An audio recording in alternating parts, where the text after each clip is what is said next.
اعوذ باللہ من الشیطان الرجیم بسم اللہ الرحمن الرحیم السلام علیکم ورحمۃ اللہ وبرکاتہ۔ عورت گوہر ہستی، یہ ایک ایسی کتاب ہے کہ جو اسلامی معاشرے میں عورت کے مقام اور اس کی اہمیت پر روشنی ڈالتی ہے۔ اس کتاب کے مصنف آیت اللہ سید علی خامنائی، جنہوں نے عورت کی عظمت، اس کے حقوق اور اس کے معاشرتی کردار کو بے مثال طریقے سے بیان کیا ہے۔ اس کتاب میں نہ صرف اسلامی تعلیمات کی روشنی میں عورت کی فطری خصوصیت اور ذمہ داریوں کا تذکرہ ہے، بلکہ اس کی عظمت کو عالمی سطح پر تسلیم کروانے کی کوشش کی گئی ہے۔ انشاءاللہ کہ اس آڈیو میں آپ کو اس کتاب کے اہم نکات اور اس کے پیغامات تفصیل سے بیان کیے جائیں گے۔ آئیے اس آڈیو میں ہم عورت کی اہمیت اور اس کی حقیقت کو بہتر طریقے سے سمجھنے کی کوشش کرتے ہیں۔ آج اس کتاب کا انشاءاللہ کہ پارٹ نمبر 2 اور جو فصل ہے وہ ہے چوتھی فصل، جو ہے خواتین سے متعلق صحیح اور غلط نظریات، یہ بیان کیے جائیں گے۔ جہالت، خواتین پر ظلم کا اصل سبب۔ اس بندہ حقیر کا بیان ہے کہ پوری تاریخ میں اور مختلف معاشروں میں عورت ظلم اور ستم کا نشانہ بنی ہے۔ ایک جگہ میں نے اشارہ کرتے ہوئے کہا تھا کہ اس ظلم اور ستم کی وجہ کیا ہے؟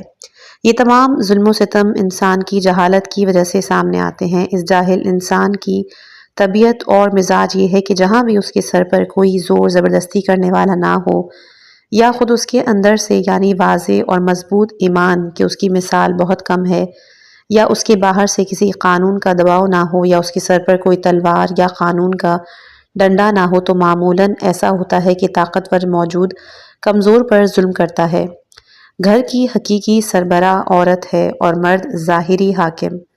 البتہ عورت عقلی اعتبار سے مرد سے ضعیف اور کمزور نہیں ہے، بلکہ بعض اوقات اس سے بھی زیادہ قوی ہے، اگرچہ کہ عورت کا انداز فکر مرد کے انداز فکر سے مختلف ہے، اور دونوں کے احساسات جذبات میں فرق ہے، کیونکہ دونوں کے احساسات و جذبات ایک خاص کام کے لیے خلق کیے گئے ہیں۔ انسانی وجود میں انہیں ودیت کیا گیا ہے۔ بعض مقامات پر مثلاً ایک علمی مسئلے کے بارے میں زنانہ اور مردانہ انداز فکر میں کسی بھی قسم کا فرق نہیں ہوتا، لیکن زندگی کو چلانے میں دونوں کے انداز فکر مختلف ہیں۔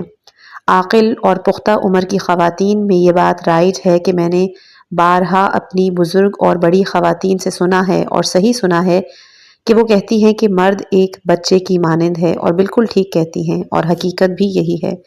ایک عالم، فاضل، باشعور مرد بغیر کسی ذہنی بیماری اور خلل کے اپنے گھر میں اپنی بیوی کے مد مقابل اور اس کے ساتھ زندگی گزارنے میں ایک بچے کی مانند ہے، اور بیوی اس بچے کی ماں کی طرح۔ جس طرح اگر ایک بچے کی غذا میں تھوڑی تاخیر ہو جاتی ہے تو وہ رونے چلانے لگتا ہے، لہٰذا اسے کسی بھی صورت میں قانع کرنا اور چپ کرانا چاہیے، ورنہ وہ ضد کرنے لگتا ہے۔ چنانچہ اگر ایک عورت اپنی مہارت سے ان کاموں کو انجام دے سکے تو ایک مرد اس کے ہاتھوں رام ہو جاتا ہے۔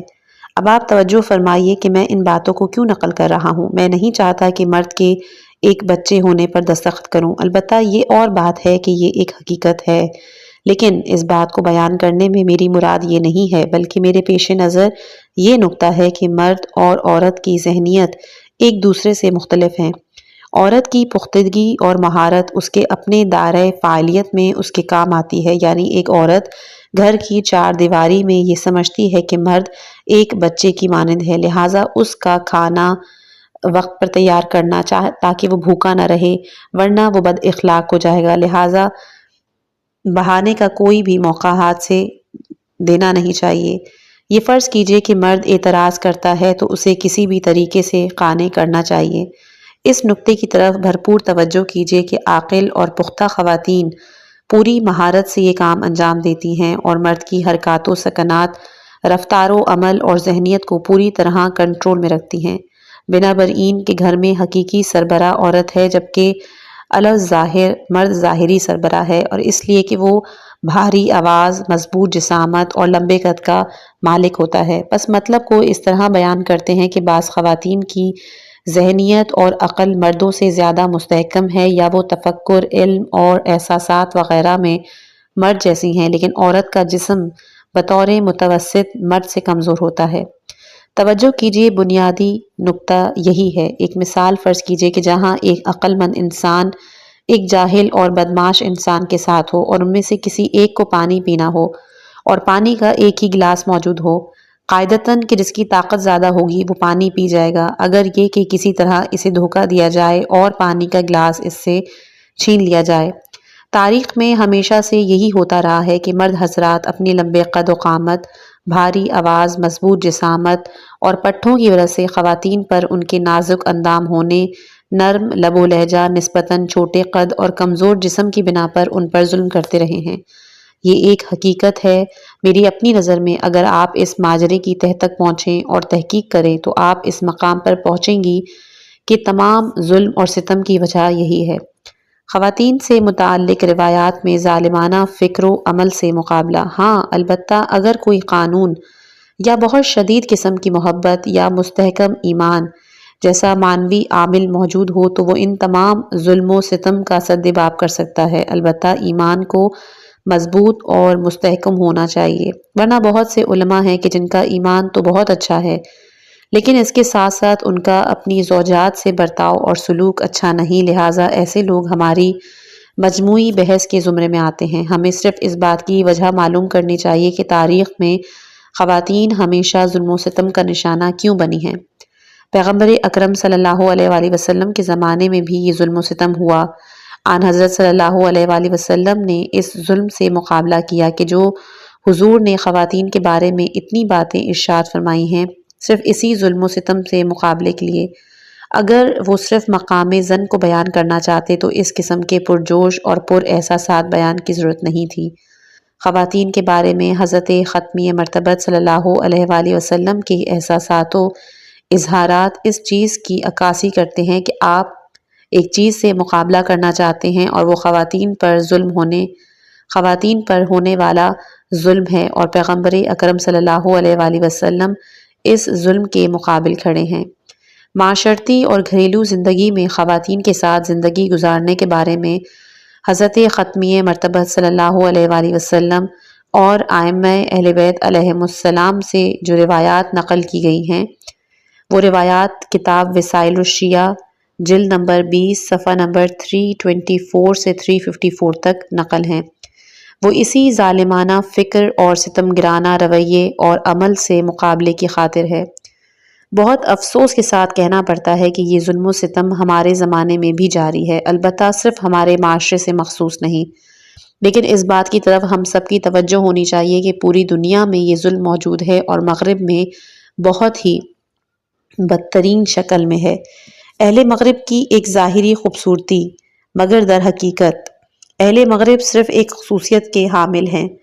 اگر خود اس کے مقام پر اس کے بارے میں قدر تأمل اور غور و فکر کیا جائے تو معلوم ہوگا کہ ان کی یہ خصوصیت مثبت نہیں ہے، لیکن مغربی معاشرے میں کئی مقامات پر اس خصوصیت کو بہت زور و شور سے بیان کیا جاتا ہے کہ گویا وہاں ظلم کا سرے سے کوئی وجود ہی نہیں۔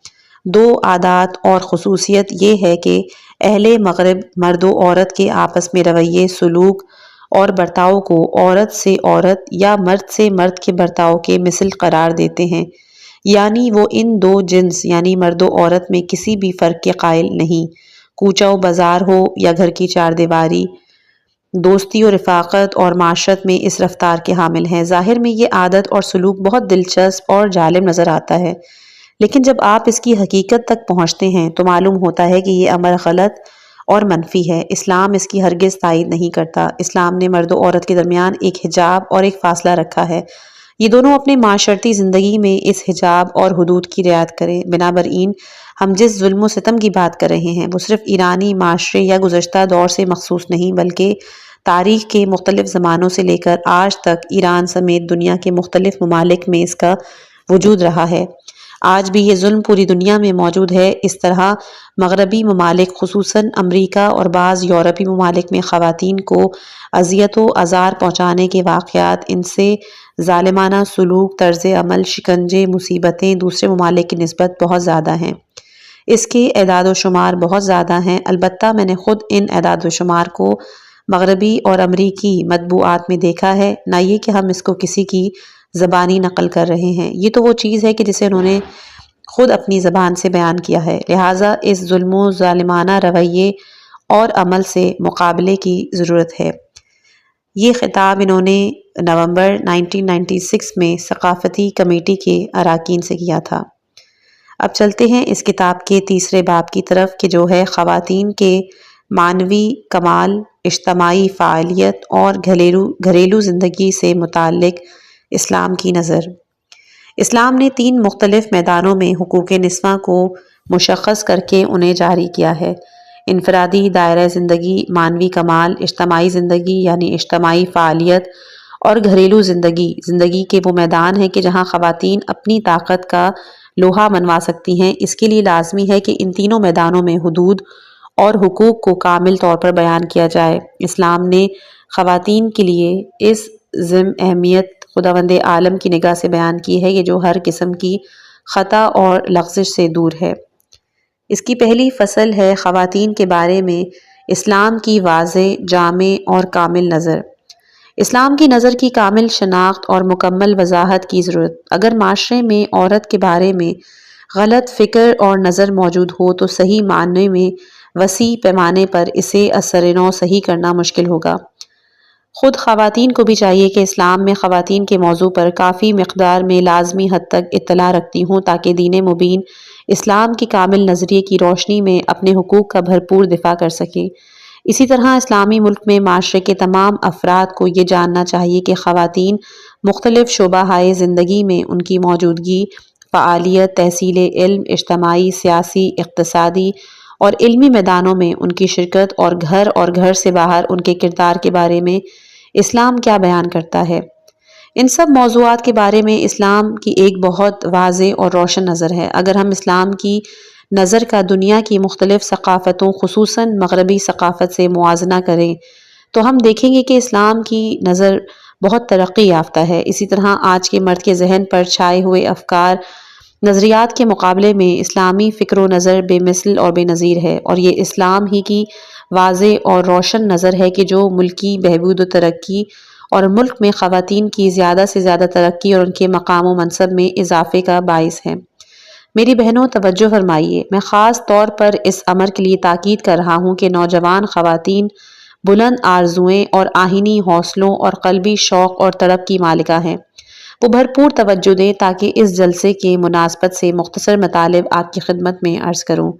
انسانی زندگی اور خواتین کی شان و منزلت اور ان کی معاشرتی حیثیت کے بارے میں اسلام کی نظر 3 حصوں میں قابل تقسیم ہے، اور میں نے بارہا ان مطالب کو بیان کیا ہے، لیکن میرا اصرار ہے کہ ان مطالب کو معاشرے کی خواتین کے لیے جتنا ہو سکے بیان کیا جائے۔ جن افراد کو اس سلسلے میں سب سے زیادہ فعال ہونا چاہیے وہ خود ہمارے معاشرے کی خواتین ہیں۔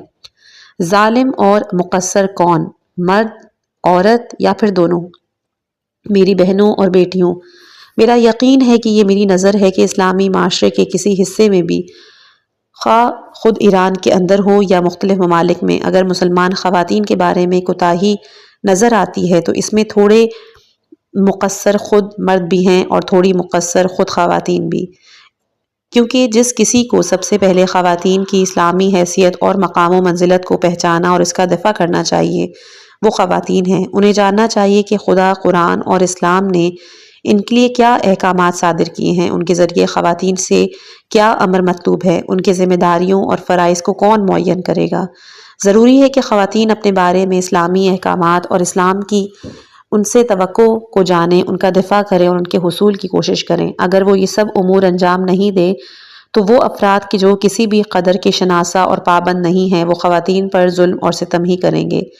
جیسا کہ آج مغربی دنیا اور اس دیار غربت کہ جو معاشرہ اپنی خواتین کی حیثیت اور آبرو کو پامال کرے، اور جہاں عورت جیسی عظیم ہستی ایک کھلونے سے زیادہ حیثیت نہ رکھتی ہو تو وہ معاشرہ حقیقت میں غریب ہے اور اسے دیار غربت کہنا ہی شائستہ ہے۔ اس میں رائج مادی نظاموں یعنی کہ سوشلزم، کمیونزم، کیپٹلزم اور فیمنزم کے زیر سایہ خواتین کے لیے لگائے جانے والے ظاہری خوبصورت نعروں کے باوجود سب سے زیادہ ظلم مغربی عورت اپنی عورتوں پر کر رہے ہیں۔ باپ اپنی بیٹی پر، بھائی اپنی بہن پر اور شوہر اپنی بیوی پر۔ دنیا میں دیے گئے اعداد و شمار کے مطابق خواتین، بیویوں، بہنوں یا حتیٰ بیٹیوں پر سب سے زیادہ ظلم و ستم اور آبرو ریزی اور ان کے حقوق کی پائمالی ان افراد کی طرف سے ہوتی ہے کہ جو مغربی نظاموں میں زندگی بسر کر رہے ہیں۔ یعنی اگر کسی معاشرتی نظام میں مانوی اقدار حاکم نہ ہو اور خدا کا وجود دلوں میں نہ ہو تو مرد اپنی جسمانی طاقت سے بھروسہ کرتے ہوئے خواتین پر ظلم و ستم کی راہ کو اپنے لیے کھلا پائے گا۔ خواتین پر ظلم کی راہ میں مانے دو چیزیں، وہ چیزیں خواتین پر ظلم و ستم کی راہ میں مانے بن سکتی ہیں، ایک خدا، قانون اور ایمان وغیرہ کا خیال رکھنا، اور دوسرا خود خواتین کے جو اپنی انسانی اور خدائی حقوق کو اچھی طرح پہچانیں اور ان کا دفاع کریں اور حقیقی طور پر انہیں چاہیں اور حاصل کریں۔ اس سلسلے میں اسلام افراط و تفریط سے دور ایک درمیانی راستے کو متعارف کراتا ہے، نہ خود عورت کو ظلم کرنے کی اجازت دیتا ہے اور نہ ہی مرد اور عورت کی طبیعت و مزاج کو نظر انداز کرتا ہے۔ صحیح اور سیدھا راستہ وہی اسلام کا متعارف کردہ راستہ ہے کہ جس کی مختصر طور پر وضاحت کرنا چاہتا ہوں۔ اس کی دوسری فصل ہے اسلام خواتین کے کمال، راہ حصول اور طریقہ کار کو معین کرتا ہے۔ پہلا، معنوی کمال اور روحانی رشد کا میدان۔ اسلام نے خواتین کی فعالیت کے لیے 3 میدانوں کو معین کیا ہے۔ پہلا میدان خود خواتین کے معنوی کمال اور روحانی رشد کا میدان ہے۔ اس میدان میں فعالیت، ترقی اور عروج کے لحاظ سے مرد اور عورت میں کوئی فرق نہیں، یعنی مرد معنوی اور روحانی لحاظ سے بلند ترین مقدمات تک رسائی حاصل کر سکتا ہے اور عورت بھی اعلیٰ ترین درجات پہ کمند ڈال سکتی ہے۔ ایک مرد حضرت علی ابن ابی طالب علیہ السلام کی پیروی کرتے ہوئے اونچے مقام کو پا سکتا ہے تو ایک عورت بھی حضرت فاطمۃ الزہرا سلام اللہ علیہا کی تقلید میں اعلیٰ درجات کو حاصل کر سکتی ہے۔ 2 مثالی خواتین کا تذکرہ، زن فرعون اور حضرت مریم سلام اللہ علیہا۔ قرآن مجید میں جب با ایمان انسانوں کے لیے کوئی مثالی نمونہ پیش کرنا چاہتے ہیں تو مردوں سے مثال نہیں آتی، بلکہ خواتین میں سے ایک خاتون کو بطور مثالی نمونہ پیش کیا جاتا ہے، جو کہ سورہ مریم آیت نمبر 11 میں سورہ تحریم آیت نمبر 11 میں موجود ہے۔ یہ وہ مقام ہے کہ جہاں خداوند متعال مومن اور نیک انسانوں میں سے 2 خواتین کو بطور مثال اور آئیڈیل کی حیثیت سے پیش کرتا ہے، یعنی جب خداوند عالم انسانیت اور معنوی کمال کے لیے مثالی نمونہ پیش کرنا چاہتا ہے تو پیغمبروں، عظیم مردوں اور علمی اور دینی شخصیات کا ذکر کرنے کے بجائے 2 خواتین کو نمونے کے طور پر پیش کرتا ہے۔ ان میں سے ایک زن فرعون ہے، سورہ تحریم آیت نمبر 11 کہ جب زن فرعون نے کہا کہ اے میرے رب، میرے لیے اپنے پاس جنت میں ایک گھر بنا دے، یعنی وہ عورت کے جو اپنے شوہر کی طاغوتی اور سرکش قدرت سے لڑنے کے لیے ڈٹی رہی، اور وہ عورت کے جو اپنے پورے استقلال کے ساتھ اپنے تجاوز قدرت مند فرعون نامی فرعون صفت شوہر کے سامنے ثابت قدم رہی۔ عورت کی عظمت یہاں ہے کہ اس کا شوہر ضلالت و گمراہی کے راستے کو اس پر مسلط نہ کر سکے، خواہ وہ شوہر فرعون جیسا یا اس جیسی طاقت اور قدرت کا مالک ہی کیوں نہ ہو۔ لاکھوں مرد فرعون کی قدرت و طاقت کے سامنے تسلیم اور اس کے ارادے کے اسیر و غلام ہیں، لیکن خود اس مرد کی بیوی خود اس کے گھر میں اس کے ارادوں اور قدرت کی اسیر نہیں ہے بلکہ آزاد ہے، اور وہ خدا پر ایمان لاتی ہے۔ فرعون کے جاہ و حشم، مال و ثروت اور تخت و تاج اس کے راستے کو خیربات کہتی ہے اور اس کے مقابلے میں راہ خدا اور راہ حق کا انتخاب کرتی ہے۔ یہی وجہ ہے کہ اسے عظیم اور شائستہ اور قابل مثال انسان کی حیثیت سے نہ صرف خواتین بلکہ تمام بنی نوع انسان کے لیے منتخب کیا جاتا ہے۔ دوسری مثال عورت دختر حضرت عمران علیہ السلام، مادر حضرت عیسیٰ علیہ السلام اور حضرت مریم سلام اللہ علیہا ہے۔ مریم وہ جوان لڑکی ہے کہ جو اپنے شہر کے تمام مردوں کی تہمت اور بدترین اور کثیف ترین سوء ظن کے مقابلے میں مسدود کوہ کی مانند جمی رہی، اور خدا نے اپنی قدرت کاملہ کے ذریعے کلمت اللہ اور روح کو اس کے پاکیزہ دامن میں قرار دیا۔ وہ خدا کے نبی کی تربیت اپنے ذمے لیتی ہے اور اپنے فرزند کو اس زمانے کی تاریک دنیا کی نورانیت کا باعث بناتی ہے۔ یہ 2 خواتین ہیں کہ جنہوں نے دنیا میں نور افشانی کی۔ یہ سب اس بات کی عکاسی کرتا ہے کہ اس امر میں اسرار و رموز پوشیدہ ہیں کہ ان تمام انسانوں کی کثیر تعداد میں سے کہ جہاں اولین و آخرین کی خلائق جمع ہے، جب خداوند عالم بشریت سے 2 انسانوں کو مثال اور نمونے کے طور پر انتخاب کرتا ہے، انہیں متعارف کرانا چاہتا ہے، تو صرف 2 خواتین کو منتخب کرتا ہے، نہ کہ 2 مردوں یا ایک مرد ایک عورت کو، بلکہ صرف اور صرف 2 خواتین کو۔ بس اس پہلے میدان یعنی انسان روحانی ترقی اور معنوی کمال کے میدان میں مرد اور عورت میں کوئی فرق نہیں۔ عورت مرد کے مثل اور مرد عورت کے مانند، دونوں قرب خدا اور روحانیت کے اعلیٰ مدارج و مراتب تک رسائی حاصل کر سکتے ہیں۔ لہٰذا خداوند متعال قرآن میں سورہ احزاب آیت نمبر 35 میں ارشاد فرماتا ہے کہ ان المسلمین والمسلمات والمؤمنین والمؤمنات والقانتین والقانتات والصادقین والصادقات والصابرین والصابرات والخاشعین والخاشعات والمتصدقین والمتصدقات والصائمین والصائمات والحافظین فروجہم والحافظات والذاکرین اللہ کثیرا والذاکرات۔ خداوند عالم نے اسلام، ایمان، اطاعت، صداقت، صبر، خشوع، فروتنی، صدقہ دینا، روزہ داری، شرمگاہ کی حفاظت، ذکر الہی جیسے اہم ترین معنوی امور میں مرد اور عورت کو ایک دوسرے کے شانہ بشانہ لا کھڑا کیا ہے۔ اسی طرح خدا سورہ احزاب آیت 35 میں یہ بھی کہتا ہے کہ خدا نے ان مرد و خواتین کے لیے مغفرت اور اجر عظیم مہیا کر رکھا ہے۔ یہی وہ پہلا میدان ہے کہ جہاں مرد اور عورت میں کوئی بھی تفاوت نہیں ہے۔ دوسرا ہے اجتماعی فعالیت کا میدان۔ دوسرا میدان کہ جہاں خواتین اپنے وجود کو ثابت کر سکتی ہیں وہ اجتماعی فعالیت کا میدان ہے، خواہ وہ فعالیت اقتصادی ہو یا سیاسی، یا خاص معنوں میں اجتماعی فعالیت ہو یا تحصیل علم اور تحقیق، ریسرچ، تعلیم و تدریس اور راہ خدا سمیت زندگی کے تمام شعبوں میں جد و جہد اور محنت کرنا۔ ان تمام شعبہ زندگی میں مختلف قسم کی فعالیت اور محنت اور جد و جہد کرنے میں مرد و عورت میں اسلام کی نگاہ میں کوئی بھی فرق نہیں۔ اگر کوئی یہ کہے کہ مرد کو تحصیل علم کا حق ہے، عورت کو نہیں، مرد تدریس کر سکتا ہے، عورت نہیں، مرد اقتصادی معاشی میدان میں آگے بڑھ سکتا ہے، عورت کو اقتصاد اور معیشت سے کیا سروکار، مرد سیاسی فعالیت انجام دے سکتا ہے، عورت کا سیاست سے کیا کام، تو نہ صرف یہ کہ اس کہنے والے نے اسلام کی متن کو بیان نہیں کیا بلکہ برخلاف اسلام سخن اس کے لبوں پر آئی ہے۔ اسلام کی نگاہ میں انسانی معاشرے اور زندگی کے تمام شعبوں سے مربوط فعالیت میں مرد اور عورت دونوں کو شرکت کی اجازت ہے اور دونوں اس امر میں مشترک ہیں۔ ہاں البتہ بعض ایسے کام ہیں کہ جو خواتین کے کرنے کے نہیں، چونکہ ان کی جسمانی ساخت اور اس کی طبیعت اور مزاج اور فطرت سے وہ مطابقت نہیں رکھتے۔ بعض کام ایسے ہیں کہ جنہیں انجام دینا مرد کے بس کی بات نہیں، چونکہ اس کے جسمانی، اخلاقی، روحی صفات اور عادات سے وہ میل نہیں کھاتے۔ اس موضوع کا اس سے کوئی تعلق نہیں کہ عورت اجتماعی فعالیت کے میدان میں سرگرم عمل ہو سکتی ہے یا نہیں۔ کاموں کی تقسیم در حقیقت امکانات، شوق اور اس کام کے تقاضوں اور اہداف کو مد نظر رکھتے ہوئے کی گئی ہے۔ اگر عورت شوق رکھتی ہو تو وہ معاشرتی زندگی سے مربوط مختلف قسم کی اجتماعی فعالیت کو انجام دے سکتی ہے۔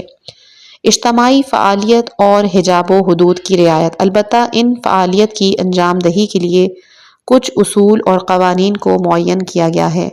یہ اصول و قوانین عورت اور اسے فعالیت کی اجازت دینے سے مربوط نہیں ہیں بلکہ مرد و عورت کے باہمی اختلاط اور بے مہار میل و جول اور رابطے سے مربوط ہے کہ جن کو اسلام بہت زیادہ خاص مسائل کی حیثیت سے دیکھتا ہے۔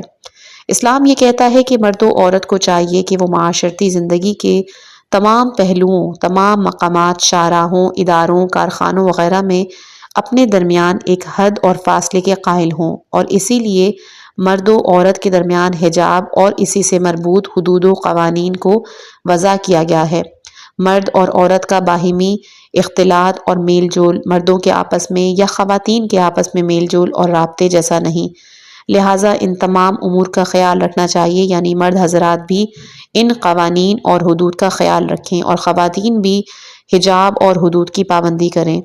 اگر مرد اور عورت کے باہمی رابطے، میل جول کی روش میں اسلامی احکامات اور حساسیت کو مد نظر رکھا جائے تو اجتماعی فعالیت کے میدان کے وہ تمام کام کہ جو مرد انجام دے سکتے ہیں، خواتین بھی اگر جسمانی قدرت اور شوق کی مالکہ ہوں اور فرصت وقت رکھتی ہوں وہ کام انجام دے سکتی ہیں۔ خواتین کو اعلیٰ تعلیم حاصل کرنے کا پورا حق ہے۔ بعض لوگ اس فکر کے حامل ہے کہ لڑکیوں کو تعلیم حاصل نہیں کرنی چاہیے۔ یہ بہت بڑی غلطی ہے۔ لڑکیاں ان تمام مضامین میں تعلیم حاصل کر سکتی ہیں جو ان کے لیے سود مند اور مفید ہیں، اور انہیں شوق بھی ہے۔ انسانی معاشرے کو تعلیم یافتہ لڑکیوں اور خواتین کی ضرورت ہے، جیسا کہ وہ تعلیم یافتہ لڑکوں اور مرد حضرات کا نیاز مند ہے۔ البتہ تحصیل علم کے ماحول کو لڑکے اور لڑکی دونوں کے لیے صحیح اور سالم اور پاکیزہ ہونا چاہیے۔ ملکی جامعات یعنی کہ یونیورسٹیز کو چاہیے کہ وہ قوم کے بچوں اور بچیوں کو حصول تعلیم کے لیے امن اور سکون کا ماحول فراہم کریں۔ کوچہ و بازار عزت و آبرو اور اخلاق کی حفاظت کے لحاظ سے قابل اطمینان ہوں۔ اس سلسلے میں لڑکے اور لڑکی میں کوئی فرق نہیں۔ اگر یہ امن اور سکون حاصل ہو جائے تو کوچہ و بازار، جامعات اور اسکول و کالج میں بھی امن ہوگا، اور افراد کو اخلاقی اور فکری سالمیت بھی حاصل ہو جائے گی۔ یہ اعلیٰ عہدیداران اور والدین کا کام ہے۔ تو ایسے ماحول میں مسلمان لڑکے، لڑکیاں، مرد و خواتین سب اپنی فعالیت کو بطریق احسن انجام دے سکیں گے۔ معاشرتی زندگی میں حجاب کے فوائد۔ اس قسم کے بے مہار میل جول اور روابط و تعلق کا سد باب کرنے اور اخلاقی حدود کی حفاظت کے لیے اسلام نے خواتین کے لیے حجاب کو معین کیا ہے۔ خود یہ حجاب خواتین کو ایک قسم کی حفاظت اور امن و سکون عطا کرتا ہے۔ ایک باحجاب مسلمان عورت نہ صرف یہ کہ امن و سکون کا احساس کرتی ہے، بلکہ مسلمان مرد بھی آنکھوں اور شہوت کی نگاہوں وغیرہ کی دوری کی وجہ سے راحت اور آرام پاتے ہیں۔ جہاں بھی حجاب کو خواتین سے لے کر انہیں عریانی اور فحاشی اور بے پردگی سے نزدیک کیا جائے تو سب سے پہلے خود خواتین اور اس کے بعد مرد اور نوجوانوں سے روحانی اور جسمانی آرام اور سکون چھین لیا جائے گا۔ اسلام نے معاشرے کے ماحول کو پاکیزہ رکھنے، روحانی اور جسمانی آرام و سکون کی حفاظت کے لیے حجاب کو واجب کیا ہے تاکہ خواتین معاشرے میں بآسانی اپنے امور کو انجام دے سکیں اور مرد اپنی ذمہ داریوں اور فرائض سے عہدہ برا ہو سکیں۔ یہ حجاب اسلام کے شاندار احکامات میں سے ایک حکم ہے، اور اس کا ایک فائدہ یہی ہے کہ جسے آپ کی خدمت میں عرض کیا۔ اس کے دوسرے بھی بہت سے فوائد ہیں کہ جن کی جانب بعد میں اشارہ کریں گے۔ معاشرتی زندگی میں خواتین کی فعالیت کی اساسی شرط، عفت اور پاک دامنی کی حفاظت۔ بس اس دوسرے میدان میں کہ جو اجتماعی، سیاسی، علمی اور دوسری قسم کی فعالیت کا میدان ہے، ایک مسلمان عورت کو ایک مسلمان مرد کی طرح آزادانہ فضا میں، مثلاً ایک لڑکی چاہتی ہے کہ طب کے شعبے میں قدم رکھے اور ڈاکٹر بنے، یا اقتصاد کے میدان میں اپنی ماہرانہ اور پیشہ ورانہ صلاحیتوں کو بروئے کار لائے، یا دیگر علمی مضامین میں فعالیت انجام دے، یا جامعہ میں تدریس کرے، یا سیاسی میدان میں مردوں کا بوجھ ہلکا کرے، یا صاحب قلم یا ایڈیٹر بن کے ادب اور معاشرے کی خدمت کرے۔ اس کے لیے تمام راستے کھلے ہیں، مگر ایک شرط کے ساتھ، اور وہ یہ ہے کہ وہ اپنی عفت اور پاک دامنی کی حفاظت کرے اور مرد اور عورت کے درمیان بے مہار میل جول اور غیر شرعی تعلقات سے کنارہ کشی اختیار کرے۔ تو ایسے اسلامی معاشرے میں مرد عورت دونوں کے لیے راہ کھلی ہے۔ ہمارے اس مطلب پر گواہ وہ تمام اسلامی آثار ہیں کہ جو اس سلسلے میں ہمارے پاس موجود ہیں، اور اس کے ساتھ ساتھ وہ اسلامی احکام اور فرائض ہیں کہ جو مرد اور عورت کو یکساں طور پر اجتماعی ذمہ داریاں عطا کرتے ہیں۔ یہ جو حدیث میں فرمایا گیا ہے کہ جو اس حالت میں صبح کرے کہ اسے مسلمانوں کے حالات سے کوئی دلچسپی نہ ہو تو وہ مسلمان نہیں ہے۔ کتاب کافی جلد نمبر 2 صفحہ نمبر 163۔ یہ حکم صرف مردوں کے لیے نہیں ہے بلکہ خواتین کو بھی چاہیے کہ مسلمانوں کے حالات، دنیائے اسلام سمیت پوری دنیا کے مسائل کی نسبت احساس ذمہ داری کرے اور ان پر توجہ دے، چونکہ یہ ایک اسلامی وظیفہ ہے۔ سورہ احزاب آیت نمبر 35 کے مطابق خواہ اسلام ہو یا ایمان کی مضبوطی، خداوند متعال کی اطاعت گزاری ہو یا خشوع اور فروتنی، راہ خدا میں صدقہ دینا ہو یا روزے داری، بصیر و استقامت ہو یا عزت و ناموس کی حفاظت یا پھر ذکر الہی، ان تمام فضیلتوں میں مرد اور عورت سب برابر ہیں، یعنی ہر کوئی اپنی سعی اور کوشش کے نتیجے میں بلند سے بلند مقام حاصل کر سکتا ہے۔ اگر خواتین اسلامی حدود اور قوانین کا احترام کریں تو معاشرتی اور اجتماعی فعالیت ان کے لیے مکمل طور پر مباح، جائز اور مطلوب ہے۔ خواتین اس شرط کے ساتھ معاشرے میں اپنا بھرپور فعال کردار ادا کریں اور معاشرے میں موجود اپنی نصف طاقت کو بروئے کار لاتے ہوئے معاشرے کو خوش بخت بنائیں۔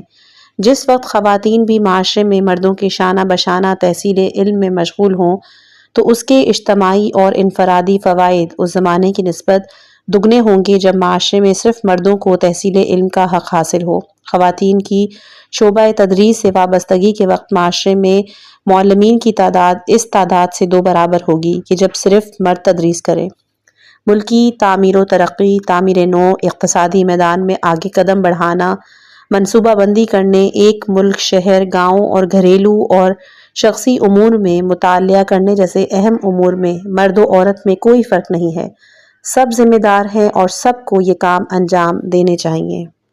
مسلمان بیٹیوں اور مومنہ خواتین، یہ بھی آپ کی خدمت میں عرض کروں کہ اہل یورپ جو اس بات کا دعویٰ کرتے ہیں کہ یورپی معاشرے میں عورت آزاد ہے تو اس کا کیا مطلب ہے؟ یہی یورپی ہی تھے کہ جو نصف صدی قبل عورت کو اس بات کی اجازت نہیں دیتے تھے کہ وہ اپنی ذاتی مال و ثروت میں اپنی مرضی کے مطابق تصرف کرے۔ یعنی ایک یورپی یا امریکی عورت 50-60 سال قبل اگر لاکھوں روپے کی مالک بھی ہوتی تو اسے یہ حق نہیں تھا کہ وہ اپنی خوشی اور ارادے سے اسے خرچ کر سکے۔ وہ ہر صورت میں اپنی مال و دولت کو اپنے شوہر، باپ یا بھائی کے اختیار میں دے دیتی تھی۔ وہ لوگ اسے میل اور ارادے سے اس عورت کی دولت کو خود اس کے لیے یا پھر اپنے لیے خرچ کرتے تھے، لیکن اسلام میں ایسا ہرگز نہیں۔ اسلام میں عورت اپنی ثروت اور دولت کی خود مالک ہے، خواہ اس کا شوہر راضی ہو یا نہ ہو، اس میں اس کے باپ کی مرضی شامل ہو یا نہ ہو، کوئی فرق نہیں۔ اسلامی قوانین کی روح سے عورت اپنے مال اور دولت اور جمع پونجی کو استعمال میں لائے اور اس میں وہ کسی کے بھی اذن اور ارادے کی محتاج نہیں ہے۔ خواتین کے اقتصادی استقلال اور آزادی کی حمایت کرنے میں دنیا اسلام سے 13 صدیاں پیچھے ہے۔ اسلام نے اس امر کو 13 صدی قبل بیان کیا ہے، لیکن یورپ میں ابھی 40-50 سال اور بعض دیگر ممالک میں اس مدت سے بھی کم عرصہ ہوا کہ انہوں نے اپنے معاشرے کی عورت کو اس بات کی اجازت دی ہے کہ وہ اپنی ذاتی مال اور ثروت میں تصرف کرے۔ اسلام اس جہت سے بھی بہت آگے ہے۔ اگلا ہے گھریلو زندگی کا میدان۔ خواتین کی فعالیت کا تیسرا اہم ترین میدان ان کی گھریلو اور خاندانی زندگی ہے۔ ہم نے معنوی کمال میں عورت کے کردار پر روشنی ڈالی ہے، ہر قسم کی اجتماعی فعالیت کے لیے اسلامی احکامات کو بھی بیان کیا، لیکن اس تیسرے حصے میں ہم گھریلو اور خاندانی زندگی میں عورت کے اہم کردار کو بیان کریں، یعنی ایک عورت ایک بیوی اور ماں کے روپ میں کیا کردار ادا کر سکتی ہے۔ یہاں اسلام کے احکامات اتنے زیادہ نورانی اور باعث فخر ہیں کہ انسان جب ان احکامات کا مشاہدہ کرتا ہے تو خوشی سے جھوم اٹھتا ہے۔ پہلا ہے شوہر کا انتخاب۔ عورت ایک بیوی اور ہمسر کی حیثیت سے مختلف مراحل زندگی میں اسلام کی خاص لطف و عنایت کا مرکز ہے۔ سب سے پہلے مرحلے میں انتخاب شوہر کا مسئلہ ہے۔ اسلام کی نظر میں عورت انتخاب شوہر کے مسئلے میں آزاد ہے۔ کسی کو بھی یہ حق حاصل نہیں کہ وہ شوہر اور اس کے جیون ساتھی کے انتخاب میں اس پر کوئی چیز تھوپے یا اپنی رائے مسلط کرے، یہاں تک کہ اس کے بھائیوں، باپ یا اس کے عزیز و اقارب اگر یہ چاہیں کہ اپنی رائے یا مرضی اور پسند کو اس پر تھوپیں کہ تم صرف فلاں شخص سے شادی کرو، تو انہیں ہرگز یہ حق حاصل نہیں ہے۔ یہ اسلام کی نظر ہے۔ لوگوں کی جاہلانہ آداب و رسوم اور ہیں اور اسلامی احکامات اور، البتہ اسلامی معاشرے میں تاریخ پیچ و خم کے نتیجے میں جاہلانہ عادات اور رسوم کا وجود رہا ہے۔ یہ جاہلانہ عادات اور رسوم آج بھی بعض ممالک میں موجود ہیں، خود ہمارے ملک کے بعض شہروں میں بھی یہ موجود ہیں۔ فرض کیجئے کہ جیسا کہ مجھے علم ہے کہ بعض قبائل میں ہر لڑکی کے چچا زاد بھائی کو یہ حق حاصل ہے کہ وہ اس لڑکی کی شادی کے بارے میں اظہار رائے کرے۔ یہ کام غلط ہے۔ اسلام نے کسی کو ایسا کام کرنے کی ہرگز اجازت نہیں دی۔ حقیقت سے بے خبر اور جاہل مسلمان جو بھی کام کریں اسے اسلام کے کھاتے میں نہیں ڈالنا چاہیے۔ یہ جاہلانہ عادات اور رسوم ہیں۔ جاہل اور حقیقت سے بے خبر مسلمان جاہلانہ آداب و رسوم کے مطابق بہت سے ایسے کام انجام دیتے ہیں کہ جن کا اسلام اور اس کے نورانی احکامات سے دور دور تک کوئی بھی تعلق نہیں۔ اگر کوئی کسی لڑکی کو مجبور کرے کہ تم اپنے چچا زاد بھائی سے ہی شادی کرو تو اس نے خلاف شریعت کام انجام دیا۔ اگر کوئی اس لحاظ سے کہ وہ ایک لڑکی کا چچا زاد بھائی ہے، اور جاہلانہ عادات اور رسوم کی بنا پر اس نے خود کو یہ حق دیا ہے کہ اسے شادی کرنے سے منع کرے اور اس سے کہے کہ چونکہ تم نے مجھ سے شادی نہیں کی بس میں تم کو کسی اور سے بھی شادی کرنے کی اجازت نہیں دوں گا۔ لڑکی کا چچا زاد بھائی اور جو بھی اس کے اس فعل میں مدد کرے گا وہ خلاف شریعت اور حرام فعل کے مرتکب ہوں گے۔ اس فعل کا حرام اور خلاف شریعت ہونا بہت ہی واضح ہے اور فقہائے اسلام اس بارے میں متفق القول ہیں۔ اگر فرض کریں کہ ایک قبیلہ دوسرے قبیلے سے اپنے اختلافات مثلاً خون ریزی کے مسئلے کو حل کرنے کے لیے اس طرح اقدامات کرے کہ یہ قبیلہ ایک لڑکی کو اس کی اجازت کے بغیر اور مرضی کے خلاف دوسرے قبیلے کے حوالے کر دے، یہ کام خلاف شریعت ہے۔ البتہ ایک وقت خود لڑکی سے اجازت لیتے ہیں تو اس میں کوئی قباحت نہیں۔ وہ لڑکی ہے، لڑکے کو چاہتی ہے تو اس میں کوئی عیب نہیں ہے کہ وہ دوسرے قبیلے کے ایک نوجوان سے شادی کرے کہ اس طرح دونوں قبیلوں کا اختلاف ختم ہو سکتا ہے۔ یہ بہت اچھی بات ہے، لیکن اگر لڑکی کو اس کام کے لیے مجبور کیا جائے تو یہ کام شریعت کے سراسر خلاف ہے۔ بیوی پر شوہر کی اطاعت۔ اب آپ توجہ کیجئے کہ اسلامی احکام نے شوہر کے انتخابات اور گھرانے کی تشکیل کی ابتدا ہی خواتین کی مدد کرنے کو مد نظر رکھا۔ چونکہ بہت سے مرد خواتین پر ظلم و ستم کرتے تھے تو اسی لیے اسلام ان کے ظلم کے سامنے ڈٹ گیا۔ جب ایک گھرانہ تشکیل پاتا ہے تو اسلام کی نظر میں گھر کے اندر مرد اور عورت دونوں زندگی میں شریک ہیں۔ دونوں کو چاہیے کہ آپس میں محبت کا سلوک کریں۔ مرد کو یہ حق حاصل نہیں ہے کہ بیوی پر ظلم کرے اور بیوی کو بھی یہ حق حاصل نہیں کہ وہ شوہر سے ناحق بات کہے۔ گھرانے اور خاندان میں مرد اور عورت کے رابطے اور تعلقات بہت ظریف ہیں۔ خداوند عالم نے مرد اور عورت کی طبیعت اور مزاج اور اسلامی معاشرے اور مرد و عورت کی مصلحت کو مد نظر رکھتے ہوئے ان احکامات کو معین کیا ہے۔ شوہر صرف چند جگہ کہ میں صرف ایک مقام کو صراحت سے بیان کرنے پر ہی اکتفا کروں گا اور دیگر مقام کو یہاں بیان نہیں کروں گا، اپنی بیوی کو حکم دینے کا حق رکھتا ہے اور بیوی پر لازم ہے کہ اس کو بچا لائے۔ وہ مقام کہ جسے میں صراحت کے ساتھ بیان کروں گا یہ ہے کہ شوہر اپنی بیوی کو اپنی اجازت کے بغیر گھر سے باہر جانے سے روک سکتا ہے، مگر اس شرط کے ساتھ کہ نکاح میں اس بارے میں کوئی شرط نہ رکھی گئی ہو۔ اگر نکاح میں شرط نہیں لگائی گئی ہو تو پھر مرد بیوی کو روک سکتا ہے۔ یہ احکام الہی کے پیچیدہ اسرار و رموز میں سے ایک راز ہے اور یہ حق صرف شوہر کو دیا گیا ہے، حتیٰ کہ باپ کو بھی یہ حق حاصل نہیں۔ ایک باپ بھی اپنی بیٹی کو اس بات کا پابند نہیں کر سکتا کہ اگر تم باہر جانا چاہو تو مجھ سے اجازت لو، نہ باپ کو یہ حق حاصل ہے۔ یہاں پہ مترجم لکھتے ہیں لیکن والدین اپنی اولاد کی بہترین تربیت کے لیے اس کے غیر مناسب دوستوں اور سہیلیوں سے ملنے، آوارہ گردی کرنے، گناہ کی محفلوں میں شرکت کرنے، برائیوں کی طرف قدم بڑھانے اور گناہ کی دلدل میں پھنسنے سے نجات دینے کے لیے اسے تحت نظر رکھ سکتے ہیں یا غیر ضروری طور پر اسے باہر جانے سے روک سکتے ہیں۔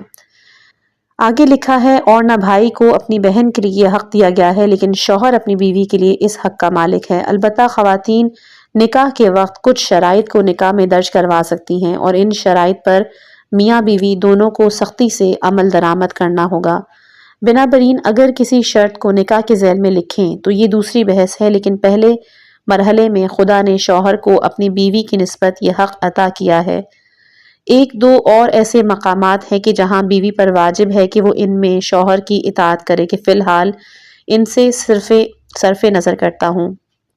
مستحکم گھرانے کے لیے میاں بیوی کی صفات اور عادات سے استفادہ۔ یہ سب احکامات مرد و عورت کی طبیعت اور مزاج کو مد نظر رکھتے ہوئے صادر کیے گئے ہیں۔ مرد اور عورت دونوں کے مزاج و فطرت کی اپنی اپنی خصوصیات ہیں۔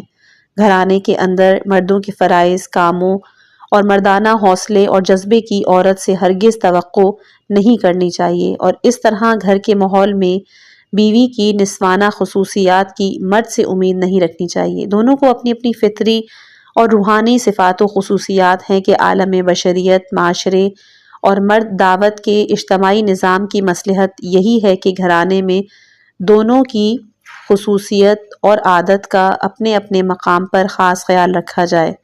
اگر ان کا خیال رکھا جائے تو شوہر بھی خوش بخت ہوگا اور بیوی بھی خوشحال رہے گی۔ ایسے ماحول میں کسی کو کسی پر ظلم کرنے، زبردستی اپنی بات منوانے اور دوسرے سے اپنی خدمت کرانے کا کوئی حق نہیں۔ بعض مرد حضرات یہ خیال کرتے ہیں کہ یہ عورت کی ذمہ داری ہے کہ وہ اپنے سے مربوط تمام کاموں کو انجام دے۔ البتہ گھر کے ماحول میں شوہر بیوی ایک دوسرے سے محبت کرتے ہیں، وہ اپنی ذاتی شوق اور میل سے ایک دوسرے کے کاموں اور امور کو انجام دیتے ہیں۔ اپنے میل و رغبت سے کسی کام کو انجام دینے کا اس بات سے کوئی بھی تعلق نہیں کہ کوئی شوہر یہ خیال کرے یا اس طرح کا رویہ اختیار کرے کہ اس کی بیوی کی یہ ذمہ داری ہے کہ وہ اپنے شوہر کی ایک نوکرانی کی مانند خدمت کرے۔ اسلام میں ایسی چیز کا کوئی وجود نہیں ہے۔ دوسرا ہے تربیت اولاد۔ گھر اور گھرانے میں عورت کے من جملہ فرائض میں سے ایک فریضہ تربیت اولاد ہے۔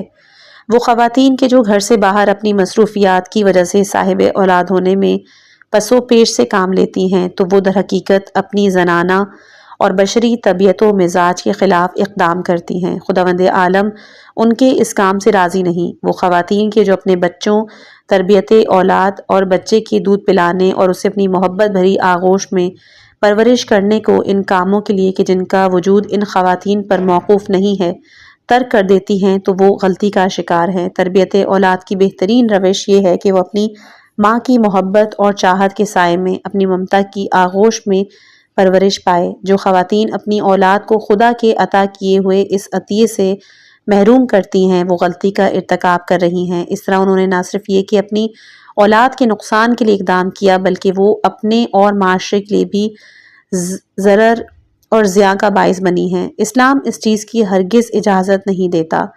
خواتین کے اہم ترین وظائف میں ایک وظیفہ یہ بھی ہے کہ وہ اپنی اولاد کو محبت اور چاہت، صحیح تربیت، اپنے دل کی پوری توجہ اور تربیت کے اصولوں پر توجہ دیتے ہوئے اس طرح پرورش دیں کہ یہ انسانی موجود، خواہ بیٹا ہو یا بیٹی، جب بڑا ہو تو روحی لحاظ سے ایک سالم انسان اور نفسیاتی الجھنوں سے دور ہو۔ ذلت و بدبختی اور ہلاکت و مصیبت کہ جس میں آج مغرب اور یورپ اور امریکن نوجوان نسل گرفتار ہے، اس کے بغیر پرورش پائے۔ خاندانی نظام زندگی کی اہمیت سے روگردانی۔ میری عزیز بہنوں، آپ مشاہدہ کیجئے کہ مغربی خواتین کے اپنے گھرانوں، خاندانوں اور اولاد کو اہمیت نہ دینے کی وجہ سے مغربی معاشرے کی نوبت یہاں تک آ پہنچی ہے کہ امریکہ اور یورپی ممالک میں آج لاکھوں تباہال اور برے نوجوان 10-12 سال کی عمر میں اپنی تباہی اور بربادی کا سامان کر رہے ہیں، حالانکہ یہ وہی ملک ہے کہ جہاں مادی تہذیب اور تمدن اپنے عروج پر ہے، جن کے بڑے بڑے محل و قصر، بڑے اور ترقی یافتہ ایٹمی پلانٹس، 100 منزلہ سے زیادہ سربکف عمارتیں اور علمی اور ٹیکنالوجی ترقی اور پیش رفت زبان زد خاص و عام ہے۔ ایسے ماحول میں نوجوان تباہ اور برباد ہو رہے ہیں، قاتل ہیں، اسمگلنگ، منشیات، سگریٹ اور دیگر قسم کے نشوں میں گرفتار۔ ان سب کی کیا وجہ ہے؟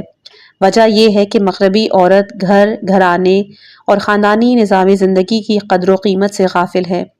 گزشتہ زمانے میں مغربی خواتین کی یہ حالت نہیں تھی۔ 40-50 سال سے مغربی خواتین کی حالت خصوصاً امریکہ اور بعض یورپی ممالک میں روز بروز بدتر ہوتی چلی گئی ہے۔ جس دن سے مغربی خواتین نے اس غلط راہ پر قدم اٹھایا ہے وہ سوچ بھی نہیں سکتی تھیں کہ 30، 40 یا 50 سال میں ان کا ملک اور معاشرہ اس حالت سے دوچار ہو جائے گا کہ 12 سالہ لڑکا ریوالور سے گولی چلائے یا تیز خنجر اپنی جیب میں رکھ کر پھرے، یا رات یا دن کسی حصے میں نیو یارک، لندن یا دوسری مغربی شہروں کی سڑکوں کے گوشہ و کنار پر کسی کو قتل کرے اور بغیر کسی چیز کا ملاحظہ کیے ہوئے کسی کو موت کے گھاٹ اتار دے۔ یہ ہے ان کی حالت زار کہ جب کسی معاشرے میں خاندان اور گھرانے کا شیرازہ بکھر جائے تو اس کی یہی حالت ہوتی ہے۔ عورت گھرانے کی بانی اور محافظ۔ حقیقت تو یہ ہے کہ یہ عورت ہی ہے کہ جو ایک گھرانے اور خاندان کو وجود میں لاتی ہے اور اس کا دوام بھی اسی کے وجود پر پربرکت سے وابستہ ہے۔ اس بات کو اچھی طرح ذہن نشین کر لیجئے کہ ایک گھرانے کو تشکیل دینے والا بنیادی اور اساسی عنصر عورت ہے، نہ کہ مرد۔ مرد کے بغیر ممکن ہے کوئی گھرانہ وجود رکھتا ہو، یعنی فرض کیجئے کہ اگر کوئی ایسا گھرانہ ہو کہ جہاں مرد موجود نہ ہو یا انتقال کر گیا ہو اور گھر کی عورت اگر عاقل، مدبر اور گھریلو ہو تو اپنے گھرانے کو محفوظ رکھ سکتی ہے۔ بنابراین یہ عورت ہی ہے جو نہ صرف یہ کہ گھرانے کو وجود میں لانے کا باعث بنتی ہے بلکہ اس کی حفاظت بھی کرتی ہے۔ گھرانے اور خاندان میں عورت کے کردار پر اسلام کی اتنی اہمیت دینے اور تاکید کرنے کی وجہ یہی ہے کہ اگر عورت اپنے گھرانے اور خاندان سے مخلص ہو، اس سے عشق و محبت کرے، اپنی اولاد کی تربیت پر اہمیت دے، بچوں کی دیکھ بھال کرے، انہیں اپنا دودھ پلائے، اپنی آغوش میں پرورش دے، قرآنی قصوں، اسلامی احکامات، سبق آموز کہانیاں اور اسلامی آداب وغیرہ کے ذریعے ان کی ثقافتی ضرورتوں کو پورا کرے، ہر لمحے سے استفادہ کرتے ہوئے مادی غذاؤں کی مانند انہیں اپنے بچوں کی روح کے ذائقے میں ڈالے، تو اس معاشرے کی نسلیں پختہ، رشید اور کامیاب نسلیں ہوں گی۔ یہ ہے عورت کا ہنر اور فن، اور یہ امور اس کے تحصیل علم، تدریس، ملازمت، فعالیت، سیاست وغیرہ جیسے اہم میدان میں قدم رکھنے سے کوئی منافات نہیں رکھتا ہے۔ گھریلو اور اجتماعی فعالیت میں توازن ضروری ہے۔ اسلام کے ابتدائی زمانے میں خواتین میدان جنگ میں زخمیوں کی مرہم پٹی کرنے کے علاوہ کہ یہ کام سب سے زیادہ خواتین کے ذمہ تھا، حتیٰ انقلاب کے ساتھ بھی اس زمانے کی سخت اور دو بدو جنگ کے باوجود شمشیر بھی چلاتی تھیں، اور ساتھ ساتھ گھر میں اپنے بچوں کو اپنی آغوش میں لیتی، ان کی اسلامی تربیت کرتی، ساتھ ہی اپنے حجاب کی پوری طرح حفاظت بھی کرتی، کیونکہ ان تمام امور میں کوئی تصادم نہیں۔ بعض لوگ افراط کا شکار ہیں اور بعض لوگ تفریط کا۔ کچھ کہتے ہیں کہ چونکہ اجتماعی فعالیت ہمیں اجازت نہیں دیتی کہ ہم گھر، شوہر اور بچے داری کریں، بس ہمیں اجتماعی فعالیت سے دستبردار ہو جانا چاہیے۔ اس کے برخلاف کچھ لوگ یہ کہتے ہیں کہ چونکہ گھر، شوہر اور بچے داری کے مسائل اور جھمیلے ہمارا پیچھا نہیں چھوڑتے کہ ہم اجتماعی اور معاشرتی امور میں قدم رکھیں، بس ہمیں گھر بار کو خیر آباد کہہ دینا چاہیے۔ یہ دونوں فکریں غلط ہیں، نہ اسے اس کی خاطر اور نہ اسے اس کی وجہ سے چھوڑنا چاہیے۔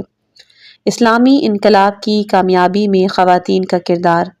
آئلی اور خاندانی نظام زندگی میں ایک مسلمان عورت اپنے گھرانے میں بہت سے وظائف کی حامل ہے کہ جو گھرانے میں اس کی بنیادی رکن ہونے، تربیت اولاد، ہدایت اور شوہر کی روحی تقویت کرنے عبارت ہیں۔ ایران میں شاہی طاغوتی حکومت سے مقابلوں میں بہت سے مرد میدان مبارزے میں مصروف تھے، لیکن ان کی خواتین نے انہیں اجازت نہیں دی کہ وہ شاہی حکومت سے مقابلے کو جاری رکھیں، کیونکہ ان میں اس بات کی قوت نہیں تھی کہ وہ مقابلے کی سختیوں کو تحمل سے برداشت کریں، اور اس کے برخلاف بہت سی خواتین اس مبارزے کی راہ میں استقامت اور ڈٹے رہنے پر نہ صرف یہ کہ اپنے شوہروں کی حوصلہ افزائی کرتی تھیں، بلکہ ان کی مدد کرنے کے ساتھ ساتھ ان کی ہمتوں کو بلند رکھنے کے لیے روحی طور پر ان کی پشت پناہی بھی کرتی تھیں۔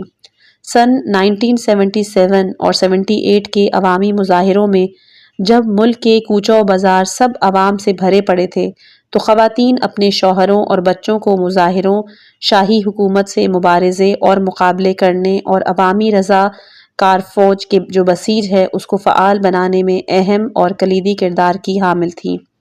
انقلاب اور 8 سالہ تھوپی گئی جنگ کے دوران ہماری ماؤں نے اپنے بیٹوں کو راہ اسلام میں سربکف مجاہدوں اور دلیروں میں، جبکہ بیویوں نے اپنے شوہروں کو صاحب استقامت اور مضبوط انسان میں تبدیل کر دیا تھا۔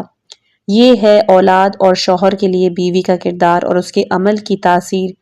یہ وہ کردار ہے کہ جسے ایک عورت اپنے گھر میں ادا کر سکتی ہے، اور یہ اس کے بنیادی کاموں میں سے ایک کام ہے، اور میری نظر میں عورت کا یہ کام اس کے سب سے زیادہ اہم ترین کاموں میں شامل ہے۔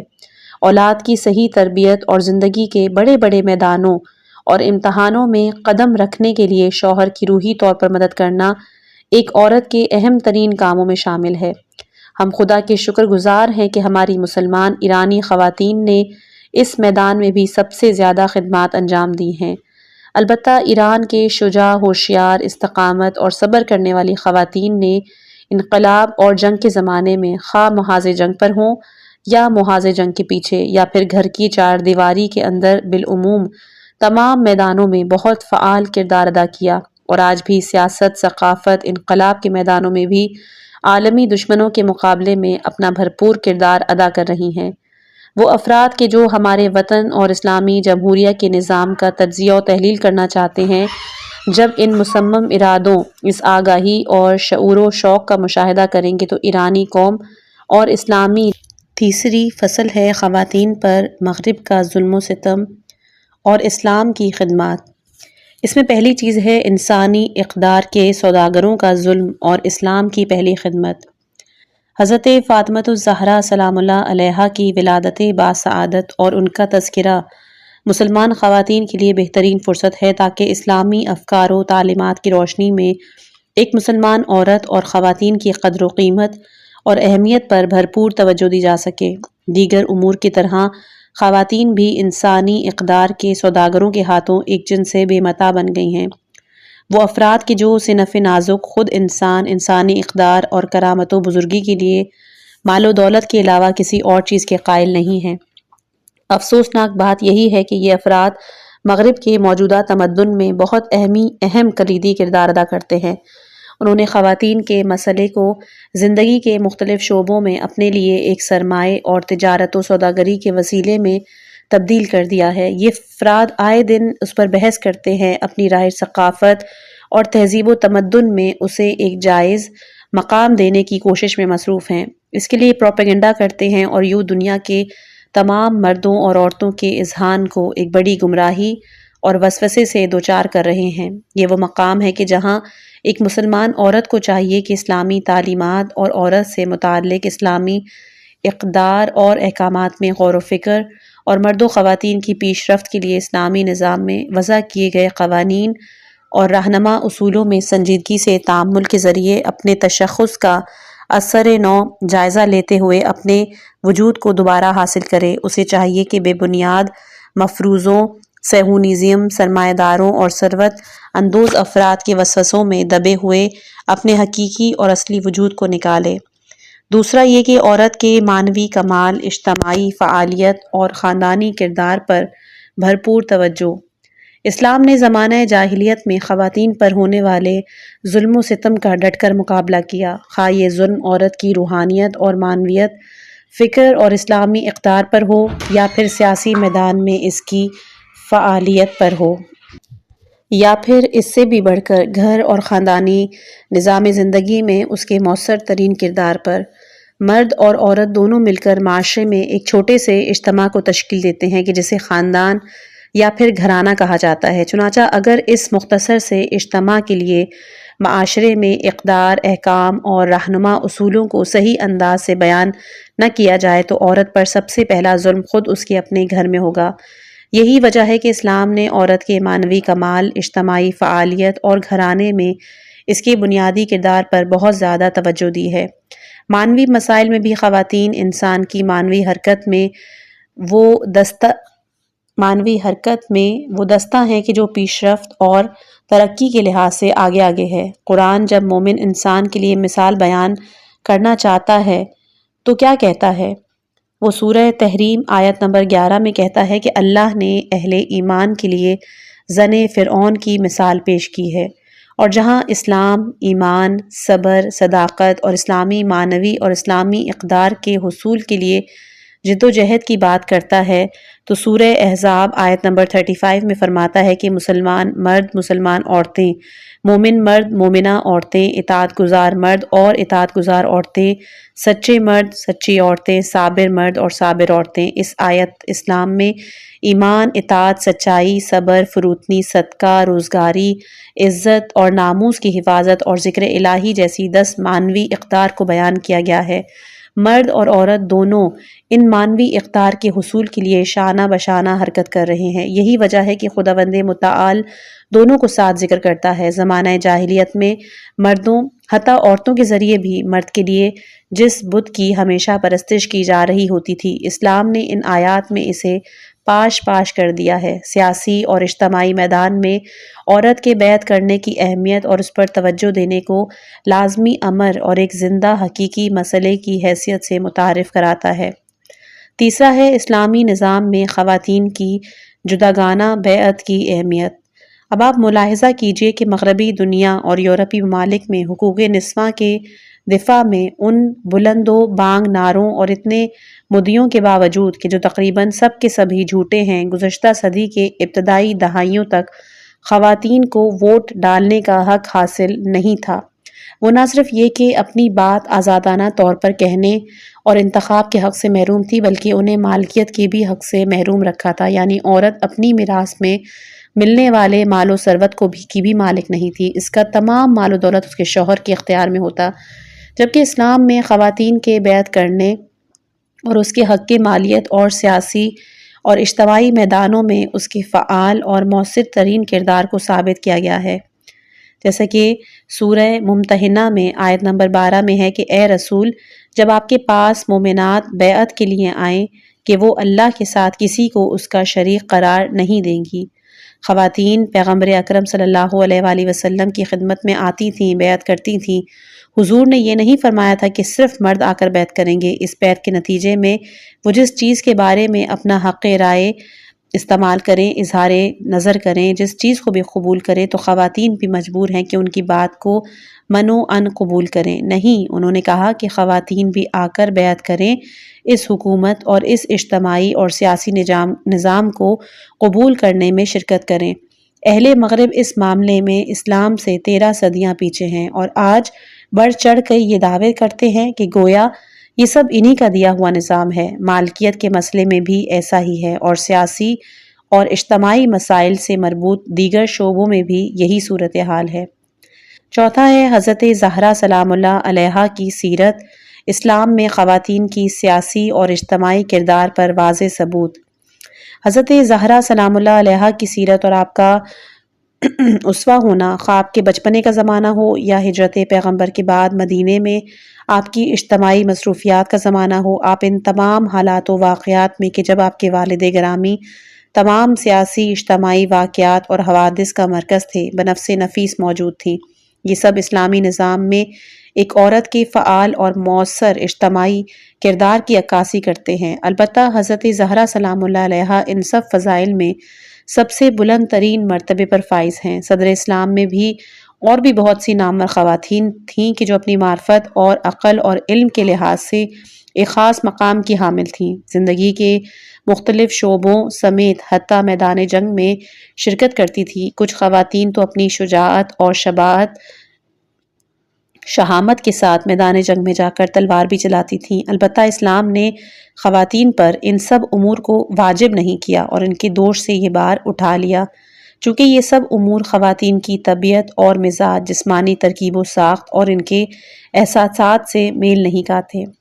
پانچواں ہے عورت گھر میں ایک پھول ہے۔ اسلامی تعلیمات کی روشنی میں مرد اس بات کا پابند ہے کہ وہ عورت سے ایک پھول کی مانند سلوک کرے۔ حدیث نبوی صلی اللہ علیہ وآلہ وسلم میں ہے کہ عورت ایک پھول ہے۔ یہ حقیقت سیاسی، اجتماعی اور تحصیل علم کے شعبے سے مربوط نہیں، بلکہ یہ گھر میں ایک عورت کے حقیقی کردار کی عکاسی کرتی ہے۔ بہار الانوار جلد نمبر 100 صفحہ 253 میں ہے کہ عورت ایک پھول ہے، کوئی طاقتور انسان یا پہلوان نہیں۔ یہ خطابین نگاہیں ہیں جو یہ گمان کرتی ہیں کہ عورت گھریلو کام کاج کرنے کی پابند ہے۔ حضور نے اپنے اس بیان کے ذریعے ان تمام غلط اور باطل فکر و خیال کو یکسر نظر انداز کیا ہے۔ عورت ایک پھول کی مانند ہے کہ جس کی ہر طرح سے حفاظت کرنی چاہیے۔ اس جسمی اور روحی لطافت اور نرمی والے موجود کو ان نگاہوں سے دیکھنا چاہیے۔ یہ ہے اسلام کی نظر، بالخصوص اس حدیث اور بالعموم تمام اسلامی تعلیمات کی روشنی میں خواتین کی تمام زنانہ صفات و خصوصیات، احساسات اور امید اور آرزوؤں کی حفاظت کی گئی ہے۔ اس پر کوئی ایسی چیز تھوپی نہیں گئی کہ جو اس کی زنانہ فطرت، نسوانہ عادات اور صفات اور ایک پھول کی مانند اس کے نرم اور لطیف احساسات اور مزاج سے میل نہیں رکھتی۔ اس کے ساتھ ساتھ اس کے ایک عورت اور انسان ہونے کے باوجود اس سے یہ مطلب نہیں کہ وہ مرد کی طرح سوچے، اس کی طرح کام اور جد و جہد کرے، لیکن اس کے ساتھ ساتھ علم، معرفت، تقویٰ، سیاست کے میدان کی راہ اس پر کھلی ہے۔ کسب علم سمیت سیاسی اور اجتماعی میدانوں میں ترقی کرنے کے لیے اسے شوق بھی دلایا گیا ہے۔ اب مرد سے یہ کہا گیا ہے کہ اسے عورت سے گھر میں زبردستی کام کاج کرانے، اپنی بات تھوپنے، زیادہ روی کرنے، جاہلانہ عادات اور اطوار کے ذریعے اپنے مرد اور گھر کے سرپرست ہونے کا لوہا منوانے اور غیر قانونی یعنی غیر اسلامی ہتھ کنڈوں کو استعمال کرنے کا کوئی حق نہیں ہے۔ یہ ہے اسلام کی نگاہ۔ اگلا ہے اسلامی انقلاب میں خواتین کا صبر و استقامت، اور یہی وجہ ہے کہ جب ایران کی اسلامی تحریک اسلامی انقلاب کی دہلیز تک پہنچی تو ہماری خواتین نے اسلام کی خواتین کے بارے میں اس نظریے اور تعلیمات کی روشنی میں قدم اٹھائے اور سامنے آئیں۔ اسی وجہ سے امام خمینی نے صحیح فرمایا تھا کہ اگر خواتین اس تحریک میں مدد نہ کرتی تو انقلاب کبھی بھی کامیاب نہ ہوتا۔ یقیناً اگر خواتین انقلاب کے زمانے میں ہونے والے بڑے بڑے عظیم الشان مظاہروں میں شرکت نہیں کرتی تو انقلاب کامیابی سے ہمکنار نہیں ہوتا۔ یہ 8 سالہ تھوپی گئی جنگ کی تمام مدت میں بھی انہی خواتین کی مانند 3 شہیدوں اور دیگر شہداء کی مائیں اور بیویاں کہ مجھے ان جیسے ہزاروں افراد سے گفتگو کرنے اور نزدیک سے ان کے احساسات کا مشاہدہ کرنے کا فخر حاصل ہے۔ اگر اپنے جوان بیٹوں اور مردوں کی فداکاری کے نتیجے میں ان کے زخمی جسموں اور کٹے ہوئے اعضاء و جوارے اور تمام مشکلات کا اپنے ایمان، صبر، استقامت، معرفت، شعور اور آگاہی سے جواب نہیں دیتی تو یہ جنگ کبھی کامیاب نہ ہوتی۔ اگر ان شہداء کی مائیں اور بیویاں بے صبری کا مظاہرہ کرتی تو مردوں کے دلوں میں جہاد فی سبیل اللہ اور شوق شہادت کے جذبات ٹھنڈے پڑ جاتے۔ یہ جوش و خروش سامنے نہیں آتا اور ہمارے معاشرے کی اس طرح جوش، ولولہ اور حوصلہ نہیں ملتا۔ میدان جنگ میں بھی خواتین نے بہت کلیدی کردار ادا کیا۔ اگر انقلاب کے مختلف مراحل، مظاہروں اور انتخابات سمیت دیگر میدانوں میں خواتین اگر ایثار اور فداکاری سے کام نہیں لیتی اور اپنے فعال کردار کو ادا نہیں کرتی تو یہ عظیم عوامی تحریک یقیناً آج اس صورت میں موجود نہیں ہوتی۔ یہ ہے اسلام کی نظر اور اسلامی نظام میں خواتین کا کردار۔ خواتین پر مغرب کا ظلم اور خیانت۔ اہل مغرب کو خواتین کے بارے میں اپنی خیانت کا ہر صورت میں جواب دہ ہونا چاہیے، کیونکہ مغربی تمدن نے عورت کو کچھ نہیں دیا۔ جہاں کہیں بھی علمی، سیاسی اور فکری پیش رفت اور ترقی کا مشاہدہ کیا جا رہا ہے، یہ خواتین کی اپنی کوشش کا نتیجہ ہے۔ دنیا میں جہاں بھی صورتحال سامنے آئی، ایران ہو یا دیگر ممالک، سب جگہ خود خواتین نے جدوجہد کی ہے۔ وہ چیز جس کو مغرب نے خود پروان چڑھایا ہے، مغربی تمدن نے جس عمارت کی ٹیڑھی بنیاد رکھی، وہ ہر قسم کی قید و شرط سے آزاد مرد اور عورت کے آزادانہ تعلقات اور عریانی اور فحاشی ہے۔ انہوں نے عورت کی نہ صرف یہ کہ گھر میں اصلاح نہیں کی، بلکہ عورت کو بے حیائی، عریانی اور فحاشی کی طرف کھینچ کے لے گئے۔ امریکی اور یورپی اخبارات میں بارہا خواتین کو دی جانے والی اذیت و آزار، مشکلات و بے توجہی اور سنگ دلی کے واقعات اور خبریں چھپتی رہتی ہیں۔ خواتین کو بے بند آزادانہ تعلقات اور عریانی اور فحاشی کی طرف کھینچنے کے نتیجے میں مغرب کے خاندانی اور آئلی نظام کی بنیادیں کمزور ہو گئی ہیں۔ وہاں گھرانے اور خاندان کا شیرازہ روز بروز بکھرتا جا رہا ہے۔ اس بات کا سبب بنا کہ وہ گھرانے اور خاندان میں مرد اور عورت کی ایک دوسرے سے خیانت کو سہل انگاری سے دیکھیں۔ کیا یہ گناہ نہیں؟ کیا یہ صنف نازک سے خیانت نہیں؟ اس کثیف ترین ثقافت اور تمدن کے باوجود بھی یہ لوگ دنیا پر اپنی برتری کے خواہاں ہیں، جبکہ انہیں جواب دہ ہونا چاہیے۔ خواتین کا اسلامی تشخیص اور اس کے تقاضے۔ ایران سمیت دیگر اسلامی ممالک کی خواتین کی کوشش یہ ہونی چاہیے کہ وہ ایک مسلمان عورت کی حقیقی تشخیص کو اس طرح زندہ کریں کہ پوری دنیا کو اپنی طرف متوجہ کرا سکیں۔ یہ ہے آج کی مسلمان عورت کا وظیفہ، خصوصاً جوان خواتین اسکول، کالج اور یونیورسٹی کی طالب علم کا۔ اسلامی تشخیص یہ ہے کہ عورت جب اپنی خاص زنانہ خصوصیت، نسوانہ مزاج و تشخیص کی حفاظت کرے کہ جو اس کی طبیعت اور فطرت سے عبارت ہے، ہر جنس موجود کی خصوصیت ہی اس کی قدر و قیمت اور اہمیت کا باعث ہوتی ہے۔ یعنی جب ایک عورت اپنے نرم اور نازک، لطیف احساسات، پیار و محبت، عشق و چاہت اور خاص نسوانہ صفت کی حفاظت کرے تو اس کے ساتھ ساتھ معنوی اقدار کے میدان میں علم، تقویٰ، تقرب خدا، معرفت الہی اور وادی عرفان میں پیش رفت کرے، اور ساتھ ہی سیاسی اور اجتماعی مسائل، صبر، استقامت، سیاسی فعالیت، سیاسی شعور، اپنے مستقبل، اپنے ملک سمیت دیگر اسلامی ممالک اور مسلمان اقوام کے بڑے اہداف، دشمن اور اس کی سازشوں اور چالوں کی شناخت میں روز بروز ترقی کرے اور اپنی اطلاعات اور آگہی کو زیادہ کرے۔ اس طرح ایک عورت پر ضروری ہے کہ اپنے گھرانے اور خاندان میں عدل و انصاف اور پرسکون ماحول کی ایجاد اور بقا کے لیے سرگرم رہے۔ ان تمام مسائل سے مربوط قوانین کا وجود اور ان کی تصحیح اگر لازم و ضروری ہو تو خواتین کو تعلیم، آگہی، شعور اور معرفت کے ساتھ ان تمام میدانوں میں حرکت کرنی چاہیے، وہ ایک مثالی عورت کا نمونہ پیش کریں۔ انہیں چاہیے کہ وہ یہ کہیں کہ مسلمان عورت ایسی عورت ہے کہ جو اپنے دین، حجاب، نسوانیت اور اپنے مزاج کی نرمی اور لطافت کی حفاظت کرتی ہے، اپنے حق کا نہ صرف دفاع بلکہ معنویت، علم و تحقیق، تقرب الہی کے میدان میں پیش رفت کرتے ہوئے مثالی خواتین کا نمونہ بھی پیش کرتی ہے، اور ساتھ ہی وہ سیاسی میدان میں بھی اپنا فعال کردار ادا کرتی ہے۔ ایسی عورت مسلمان خواتین کے لیے اسوہ اور آئیڈیل بن سکتی ہے۔ امید کرتی ہوں کہ آپ کو یہ مواد پسند آیا ہوگا۔ یہاں پہ جو بھی پیغام، جو بھی سبق، جو بھی کتاب پڑھی جاتی ہے، اس کا مقصد آپ کی زندگی میں ایک مثبت تبدیلی لانا ہے، لیکن آپ سے پہلے میری اپنی زندگی میں ہمیشہ کوشش ہوتی ہے کہ بہترین مواد والی کتاب لے کر آؤں، آپ کی روزمرہ کی زندگیوں میں جو تھوڑی سی روشنی اور آسانی آ سکے، اور میری بھی۔ اسی طرح اگر آپ کو آڈیو بکس پسند ہیں تو براہ کرم ہمارے اس چینل کو ضرور سبسکرائب کیجیے گا۔ اس ویڈیو کو اپنے دوستوں کے ساتھ شیئر کریں تاکہ علم اور اچھائی کا یہ سلسلہ مزید آگے پھیل سکے۔ اللہ ہمیں اپنی ہدایت دے اور ہم سب کی زندگیوں میں کامیابی اور سکون لے کر آئے۔ انشاءاللہ کہ اگلی آڈیو کے ساتھ دوبارہ پیش ہوں گے۔ والسلام علیکم ورحمۃ اللہ وبرکاتہ۔